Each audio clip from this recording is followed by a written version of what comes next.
दिव्य पदार्थ है कहीं ना कहीं वो प्राप्त हो जाए। तो कहते हैं कि स्फटिक की माला पे किया हुआ वो जो माँ लक्ष्मी के मंत्रों का जप है, तो कई जगह तो बहुत सारी मान्यता ये भी है कि बहुत जल्दी लक्ष्मी की प्राप्ति कराने वाला है।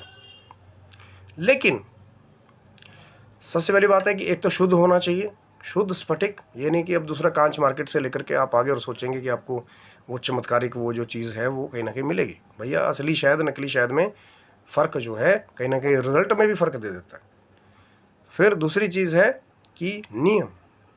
अब ये नहीं कि एक ही स्फटिक की माला पे गए, एक जप कर लिया, आप सोचेंगे कि हमें तो जी अगाध लक्ष्मी की प्राप्ति होगी, कभी हमें तो दोबारा कुछ करना नहीं पड़ेगा।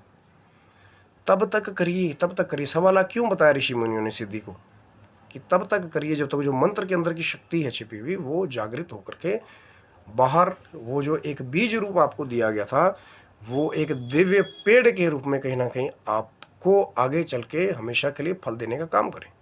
अब पौधा तो एकदम से फल नहीं दे सकता ना, लेकिन जब आप मेहनत करेंगे, रोज सींचेंगे, खाद डालेंगे, केयर करेंगे, फिर वो आपको रोज फल देगा। तो रोज ही जो नित्य प्रति फिर स्फटिक की माला का नियम से कहीं ना कहीं जप करने वाले हैं, जब यथावत कहीं ना कहीं माँ की कृपा हो जाती है, फिर मंत्र के अंदर छुपी हुई जो शक्ति है वो जागृत हो जाती है, फिर कभी भी वो जो लक्ष्मी का स्वरूप है कहीं ना कहीं उसकी कमी आपको नहीं। खबर डेली एक नियम तो है ना कि कहीं ना कहीं वो जो दिव्य खजाना है आपका वो खाली ना रहे, उसके लिए रोज नियम से जप करना बहुत ज़रूरी है। साधनाओं से ही सब कुछ होता है, क्योंकि पदार्थ भी मिल जाएगा और आप बैठ भी जाएंगे, लेकिन उसका जो गुप्त कहीं ना कहीं साधन है उसका प्रयोग नहीं करेंगे कि जी मैं तो ले आया अपने आप ही अब सब कुछ हो जाएगा। नहीं, मैंने कहा ना कि स्फटिक के शिवलिंग का भी पूजन लक्ष्मी को प्राप्ति कराने वाला। अब ये नहीं कि मैंने बोल दिया कि हाँ जी एक जगह स्थापित कर दिया फिर आप स्नान भी मत कराओ,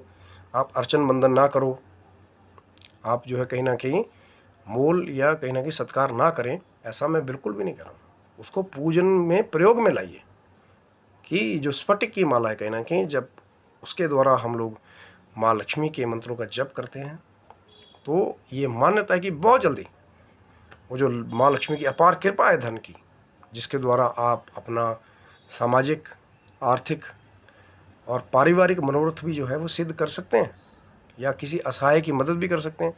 किसी गरीब कन्या की विवाह में आप कन्यादान भी कर सकते हैं, किसी गरीब को भोजन भी खिला सकते हैं, किसी गऊ का पालन भी कर सकते हैं, किसी गरीब का पालन भी कर सकते हैं, किसी रोगी को दवाई खरीद के दे सकते हैं। बहुत सारा कुछ है।